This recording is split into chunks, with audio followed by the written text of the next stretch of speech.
Well, something stunning is happening in America now that Kamala Harris is in charge of the United States. America's GDP is surging. The economy is booming. Inflation is cooling, and your life is now greatly improved. In fact, you've even lost weight.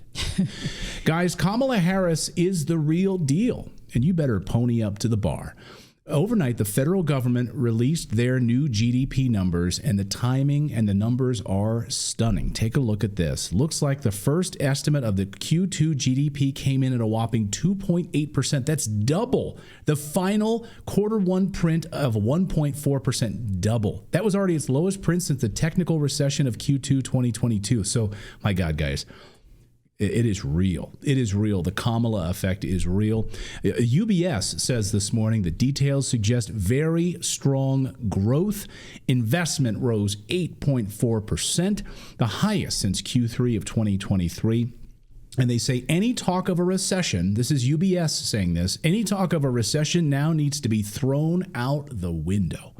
Okay. So they're calling it Kamalanomics. Forget the old days of Bidenomics. Happy days are here again. And guys, the excitement is real.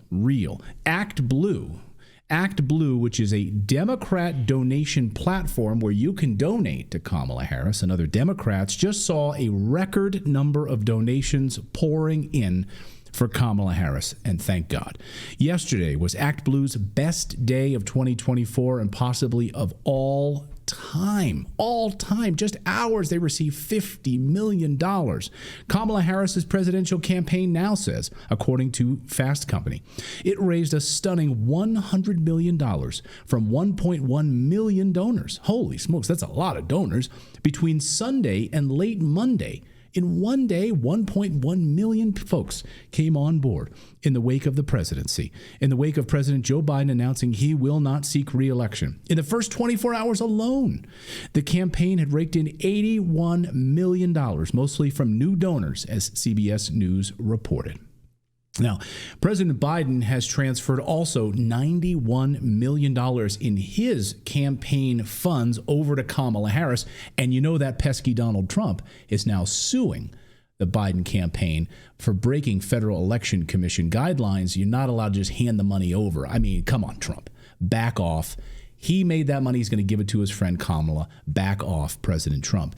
God bless President Biden for doing that. We need Kamalanomics to keep going. We need to keep rolling. I need to keep losing weight as a response of this. And shame on journalists. I mean, shame on them. Shame on journalists like James O'Keefe for trying to say that Act Blue is illegally funneling millions of dollars to Democrats using fraudulent donations. How dare he? How dare he? Shame on him for pointing out that if someone made a $5 donation one time 5 years ago, Act Blue, the organization, would then use your name and address then to funnel millions of additional illegal dollars into candidates. I mean, doesn't everyone do that? Hey there, Mr. Riggs. Yes. James O'Keefe, just asking about those contributions we spoke on the phone. Have you donated to Act Blue in the past? I don't believe so. You're listed as someone who's given over 31,000 individual contributions to various causes for a total of $230,000 to $30,000 using your name in this address. No, that's not us. That's not you? No. Have you ever donated to Act Blue? Or? I think my wife has, but nowhere near. Are you aware that people are using your name? No. Have you donated? Shame on him for that kind of gotcha journalism. Did you see how he tricked that guy into answering those gotcha questions? And that's the kind of journalism they do in North Korea and communist countries. There's also a nasty rumor going around about Kamala Harris that she was appointed by President Biden as the border czar. Come on. Really? Nothing could be further from the truth. Thank God the great team of journalists at CBS, CNN, MSNBC are there to set the record straight. Now what she's up against is folks lying about her border record, calling her a border czar. Quote unquote border czar. Vice President Harris was not a border czar. What he said about Harris and immigration was not true. She was never appointed border czar. People gonna have to counter the misinformation. You already hear folks talking about the border czar. She wasn't the border czar. Now, she wasn't the border czar. That's what Republicans labeled her. The Biden team didn't declare her the border czar. They wanted her to work on kind of the root causes of immigration. Calling her sort of the border czar, which wasn't necessarily the case. Yeah, thank God we have journalists like CNN, MSNBC, and CBS to set the record straight on all of this BS. Even the House of Representatives today got in on all the fake news. They drew up a resolution to remove Kamala Harris as border czar. Here is House resolution. Take a look at this. 253 in the House of Representatives. This, of course, they showed this off. I mean, this wasn't drawn up today, excuse me. This was drawn up back in 2023. Whereas on March 24th, 2021, Vice President Kamala Harris was named border czar in charge of leading efforts to stem migration across the United States. This is an official House bill repealing her from this job, and that bill was put before Congress last year. Also, I would like to let you know, if you're not already subscribed to the newsletter, that we linked you to the original announcement from 2021, right after the Biden administration took office, saying that she was in charge of the border. That's fake news. Look at that while you still can. I linked you to it in the newsletter this morning. Don't listen to her. Okay. That's fake news. And if you see, it's at whitehouse.gov for now.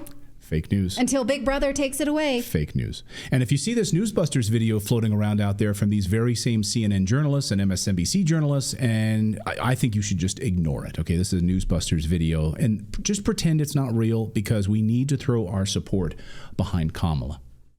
Meantime, Vice President and border czar Kamala Harris facing some backlash. And this will be her first visit to the U.S.-Mexico border region since she was appointed as the border czar by President Biden. President Biden tapped Kamala Harris, Vice President Kamala Harris, to be the border czar. They were very critical of Kamala Harris, especially in her role as border czar. Kamala Harris, who was appointed as the border czar. There has been so much criticism against Kamala Harris. You know, she was the border czar.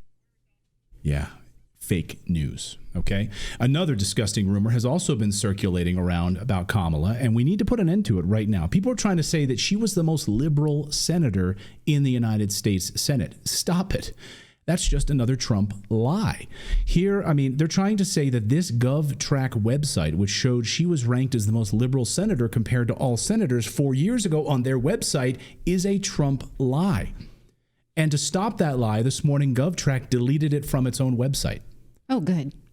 So we got rid of that right off of their website. I mean, the Ministry of Truth has got to get in there. We got to get that stuff off our own website from 4 years ago. No one needs to see those lies. Meanwhile, turncoat President Obama should be ashamed of himself. A new report out this morning, he's the only one of us right now who's not endorsing Kamala. According to a new report, he thinks she's unqualified. That's just disloyalty by Obama. Disgusting. Listen to his disgusting quotes to a source. Obama's very upset. He knows she can't win, the source was quoted as saying. Obama knows she's just incompetent. The border czar who never visited the border, saying that all migrants should have health insurance. She cannot navigate the landmines that are ahead of her, Obama said. The source also warned that Harris would likely make a fool of herself at the debate, according to Obama. Again, that is just disgusting attacks on our girl Kamala. How dare he talk that way against her? She's the real deal. Don't let these rumors run rampant anymore. Thank you.